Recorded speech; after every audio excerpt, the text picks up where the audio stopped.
Right. What is my bad point? So here we go. I was saving it till now. It's very simple. It's one that I've always thought was a massive problem in Counter-Strike.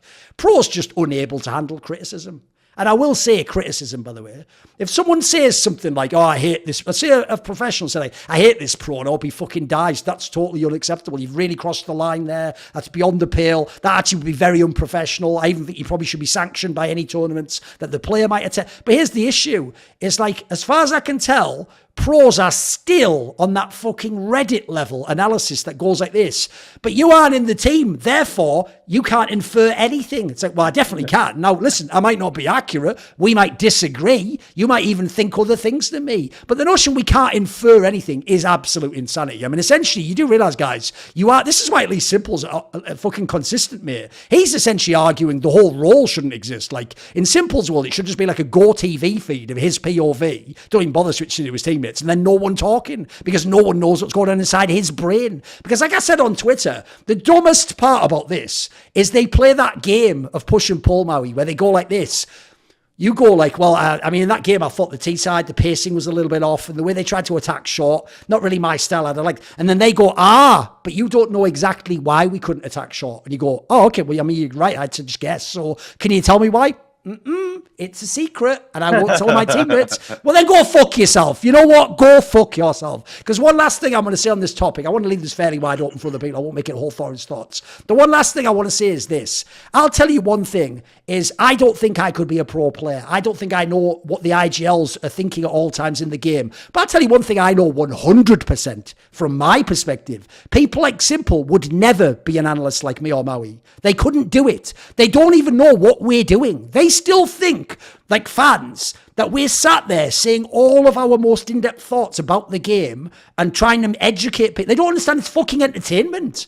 Like, they actually don't get it still. And so they don't get literally, our literal job, are you ready, Nafani, is to have an opinion. Not even have a good opinion, just have an opinion that people want to watch. The real reason right now you get paid all that money is not because how good you are or how good Simple is. It's because of eyeballs watching a screen that sponsors pay for, and that is what allows teams to then pay like salaries, prize money, and VC coming in, right? We literally are as important to the space as the players. That doesn't mean we're more important, but we are vital. We actually you need someone, no matter whether you dislike them or not. Like, you need people like Pimp, by the way. You know, all the fans out there, I don't personally like him. Yeah, but you have a fucking opinion, don't you? There's some people on the desk you have no opinion about. You never mention their name. But the joke is, you'll be like watching a game and typing about how annoying Pimp is to you. In a way, Pimp's doing his job. I know you don't get that if you're a fan at home, because this is sort of inside baseball talk. But Pimp is box office, whatever you might think about that. So to me, players are just as usual. It's like essentially the quick thing I'd say at the end is, it's like the Dupree tweet, like, why are there all these bloody leaks in the city? You, your teammates, your agent, your fucking org, your fans, your journalist friend, what are you talking about, you idiot? The entire scene's run that way your entire life. You know what I wanted to do? I didn't do it just because he is a legend. I just wanted to reply and say, Dupree, have you ever leaked a roster move you'd heard about behind the scenes to anyone ever in your career? Do you think he could answer no to that? Of course he fucking couldn't. Spoiler, he's told me roster moves that might have happened before. So, what have I just done there? It's all of us, you fucking idiot. It's just the world, so bring it all back. It's the most boring 101 fucking thing that pros do. You don't know what's going on in my team, therefore, question mark, I am good. Like, yeah, brilliant. Yeah. As I said, you guys would never last 30 seconds in front of a fucking mic if the other hands weren't turning you going, oh my God. But that's why I said, don't ever put them on a desk with me, mate. Like, if you know me, I mean, I'd definitely do it now, but I'd have done it back then. If I ever worked a major Maui Snake with Devil Walk, I would be half roasting him the whole time. I would be keeping him knowing the whole time, you're not even supposed to be here, mate. Just because fucking Flasher and JW popped off at a tournament in like 2013 November, I don't give a fuck what you have to say. Like, show me something, bitch. It's a new role, but I'm not there, am I? Sadly, the fucking bad guy's not there anymore. So now all these fucking phonies all just get to parade around like they know what they're talking about. So there you go. There's the setup, Maui. Any thoughts on this topic? Well, the first is that I love the logic that's used where they're like, you don't know what's happening in our team, so you shouldn't talk about it. Well, you don't know what's happening in my job behind the scenes, so why are you talking to me about how I do my job? So yeah, so like, eat that, all right? Like, the people that these players with the inability to take criticism sometimes is so baffling because, again, they just don't recognize the space they're in at all. Like, they don't understand that they are essentially professional athletes that are paid to play the game, and we are all witness to them playing the game, and we will talk about it. That's how this all works. Like, it's almost like if it were up to them, but they don't want this. There's no way they want this, but if it's up to them and what they're saying, the actions would then transcend. The way that this would work is that basically they would want to play their games in isolation in their room to no crowds, to no fans, and they would just want to get paid at the end of the day and walk away and go home. If that's what they want, this scene would suck ass. There would be no scene. There would be nothing to watch. There'd be nothing to consume. And so if the players really just were the ones that are so predisposed to just lash out on the instant they are criticized, like I have no remorse for them whatsoever, because they're just so lost in this space. They will not last in this space. What I like are the pros that come up to me about my criticism and are willing to talk to me about it. This is why I really started fucking. And that's mega influential, right? If they say that, you're going to listen. Yes, they're going to give you insight. So actually, I was on my flight to IEM Dallas. I flew from London to Chicago to Dallas. On my Chicago to Dallas flight, Cadian had the seat next to me. Just by chance, we sat right next to each other, so we talked for like the whole flight. He talked to me about what he thought about my segment where I was calling him not the main character, and we ended up, kind of like, in some ways, like breaking bread over that moment. We started hashing things out. We started talking about it. I'm still going to criticize him because he understands what the broadcast is, because he's been on the broadcast. He knows that it's about having entertaining points of view. He gets it. And Apex has had the similar conversation with me before, that he gets the jab sometimes. He gets why all that stuff needs to happen.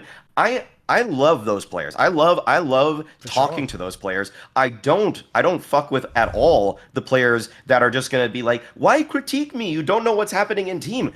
Because then you don't even understand what this entire industry is built and founded on. So yeah, that's my big picture point with this one. There's so many more things to break down in this though. Yeah, it's interesting. I almost feel like it's not a perfect parallel, but it's kind of like how professional sports, like American football, basketball, how they transitioned to really understanding social media, because it went from them just having social media accounts and lashing out at people to being on podcasts, running podcasts, actually communicating like their points of view very clearly, and it's opened them up. Firstly, it's made them a whole bunch of money, which they always appreciate, but it's also managed to make them far more relatable and understood by the viewer. So I think a lot of pro players need to get that into their heads as well. I mean, sure, for a lot of them, English isn't their first language, which is, of course, comical when they try to debate people on Twitter. But then they also need that media training to, if you have to be a person in the public eye and you don't like the criticism, you want yourself to be heard, just go do more interviews, go do that sort of thing and engage with it. Because if you don't engage with it, you don't get to dictate any part of the narrative, and you just get to and you're just sat there essentially watching it all happen to you rather than being a part of it. So I think that's a big part of the game that they haven't understood. They haven't understood how the way the game works and the way they need to actually help play it. Like, you just put it quite clearly that if they had it their own way, some of these players, they would just be playing with no fans, no viewers, and getting paid literally like a bounty. Like, you won a game, here's $500 over and over again. And there's probably some version of that. I think if they take a massive pay cut, they can go play Quake. There won't be any fans or viewers, and probably a whole lot less criticism on social media. But if this is Counter-Strike, we have all these viewers, all these other players, and actually a great broadcast that's worth watching. So they actually do need to be able to engage with that stuff. And I think until they get that in their heads, they're just going to keep being frustrated by the way they're talked about rather than being talked to. Yeah, basically, one of the things we're outlining here, if you're a pro, he actually said it in some ways more concisely than I did, is half of your job for real is to be talked about, potentially inaccurately by fans and analysts, and to be judged. That actually is half of your job, at least. The media part is, like, at the moment, the overwhelming part. I don't want to say that because it bombs you out to realise actually your op frags matter less. The joke is, what Cadian does in his interviews and outside of the camera reactions are actually more important to his job than what he does inside the server, where he's probably the best in-game leader and sometimes carries an event as the MVP, because one of them can actually make you money and gets you the attention you want in this economy, and the other one just makes you Gambit online. It was amazing, but no one knew them and people didn't even watch from CIS region. Like, that was sad. They were the number one team in the world, people remember, and the finals were getting fuck all viewership because no fan gave a shit. It didn't matter how good she was. No one knew this guy. He was a quiet little kid. No one knew who Axel was. None of the players had profile. Like, the joke was Hobbit was the person with the profile, and he was a quiet fucking player anyway. So there's a couple of other things here. One, not only must you acknowledge that media is a thing, you can't just keep like King Canoe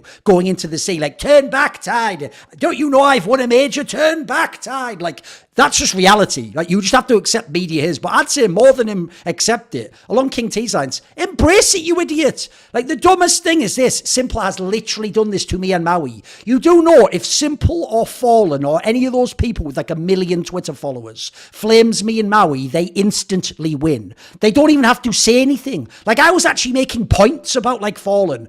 Simple just had to go like, you fucking idiot, or whatever, and then he just wins, like, billion likes, loads of fans, Lord, shut down, shut the fuck up, idiot. Like, it doesn't even matter what point they make, they win. So the dumbest part there is like, bro, you're essentially complaining, like, look at this phone, there's all like evil shit coming out of it. You can use that against your enemies, dumb fuck. Like, essentially, if Nafani, by the way, here's what you'd actually do. I wouldn't even just do a diss. If he'd have just done a thing where he like broke down like something in a game using the secret knowledge we don't have, and then he showed like something Maui had said on the desk, and so like, see, it wasn't like that at all. Dude, that would be so effective. It might be complete fucking like sophistry. It might not be accurate, but that would win so many of those bozo kids who think Nart out here is better than Blade because they watch his videos. Like, they would for real just be like, holy shit, like he did it. And they'd even repeat that forever. Like, I'll give you a random piece of info people won't know. This is just a weird analogy. Maybe Maui knows who this guy is. One of the guys I did an interview on my side channel with, right? He's a bit like off in the like political sphere and literary stuff, so I won't go into who it is. But basically, he famously got donked on Twitter once, right?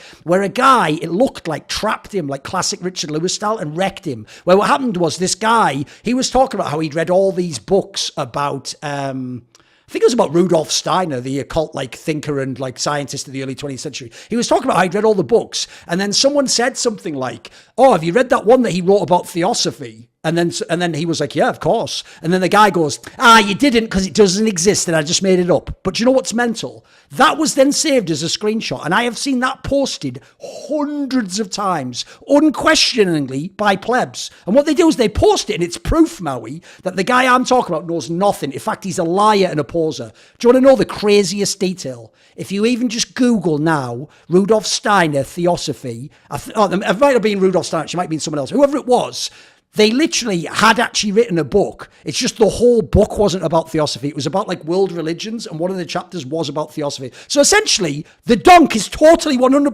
factually inaccurate and wrong. But because fans don't look this shit up and they just go about it, seems like you win. Like, that actually is how media works, you dumbass players. Like, that's why I say especially Simple and Fallen. You win instantly when you do it. You don't even have to have a good point. You have to have nothing, because who you are is why you're winning. Your popularity and why people love you is why you are winning this argument, not the points you're making. So first of all, it's the easiest clapback of all time. Like, in this analogy, you know, Maui has, how many Twitter followers do you have? Like 50k?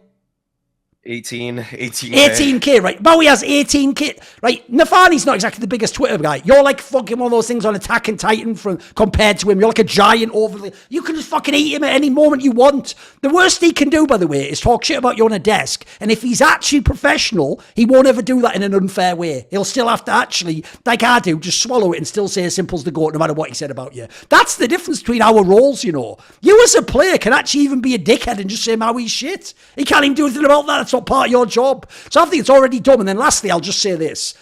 I wish they'd stop acting like we have this godlike power, Maui. How many fucking times have we had really good takes and everyone already goes, you're fucking wrong, you idiot. Like, the idea, because we say it, like, from Maui's lips into, like, every pleb's ears, and they just do whatever he says, like, that's, like, one of those fucking left-wing fantasies of, like, you got to shut down all influencers, every child just does exactly what they say, like a Maoist revolution, like, we fucking wish they were like that on Reddit and Twitter. The joke is half the good points we make. They're like, what would you know anyway? You never even played as a pro. Like, if anything, the dumbass fans are on your side, guys. So, to me, that's the other reason why the sour grapes are so whack. Like, I get in this case, he probably did it because he knew his job was on the chopping block and he knows the English-speaking community thinks he's a fraud. I get that part. That part on the human angle, I can understand. Just the criticism is so shit. Like, there's just nothing to it, like you say. It really is just like, I've got a secret, but I'll never tell. By the way, the reason that also doesn't work is because by definition, all the IGLs and coaches do that thing from sports where you all fall on the sword and refuse to call out that like maybe your anchor player never fucking comms properly, or maybe your star player's an ego dickhead and just runs it on his own. But because you want to be a good teammate, you won't tell us. So what you're telling me is this: I can't tell you who's actually doing the problems. Oh, I'm just going to guess then. Well, no, you can't do that because you don't know it. That's literally my job. That is, if you won't do it, I have to do it, mate. As Maui says as well, by the way, if you're actually one of the legit IGLs and players who reached out privately, mate, if you have good points, we'll listen. We'll go and look up the demo. We'll go and see if you've got a point. Look, we might still disagree, but every now and then you actually might make an argument we haven't heard that maybe shades some nuance in there that makes it not totally your fault or there's a human reason. Like, for example, it could even be something as simple as, we don't know this, but the dad of the player who's shit in the teams died 3 months ago, but they just kept it down low. Even info like that could actually like fucking help your case. So yeah, the whole thing to me is just so sad because I get why they do it. It's a bit like the Dupree one with the leaks thing, but it's like, you are just trying to deny reality at this point in time. Like, which is quicker? You getting over your fucking boo-boo and your fee-fees, or us reformulating the entire industry and reality around information leaks and criticism of people in media? Like, I think one of them's pretty quick. So maybe you just get over it, guys. Maybe you just get over it soon. Like, Nafany actually DM'd me after the whole, or kind of during the incident, actually. And the key point of all of this, without revealing what he said, is that he didn't understand that it was a joke. Like, that's the main thing, is that he just said, you're saying it as it's a fact. You're saying it's a fact that Shiro was crying because of my I can't believe how many people also believe that too, by the way. Don't worry, here's the thing. It'll probably come out before this. I am going to do a TikTok on that because there's a certain person that I am going to roast alive over that. Spoiler, you'll know what I mean when I say this. Germans in humour, not even once. So that's just a little teaser for everyone because I'm going to fucking roast that human alive. Like, the idea that was like a real... That's what I'm talking about, Maui. That's how influenced fans are. That their real position was, well, he literally means he knows that that's why Shiro's crying. Like, holy fuck.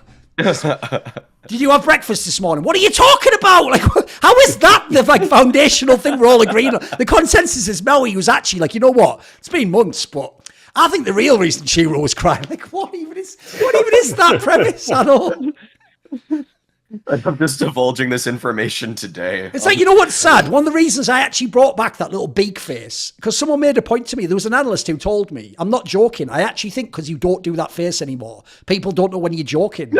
And now that I do it, hasn't it just fixed everything? Like, spoiler, these are all shit things I would have said on the desk. They're just jokes, aren't they? It's like I got to put /S after every comment. Basically, yeah. Okay. Man alive. See more cool, funny, interesting clips based on topics from my content? Well, subscribe to this channel then, or, be a pleb and don't.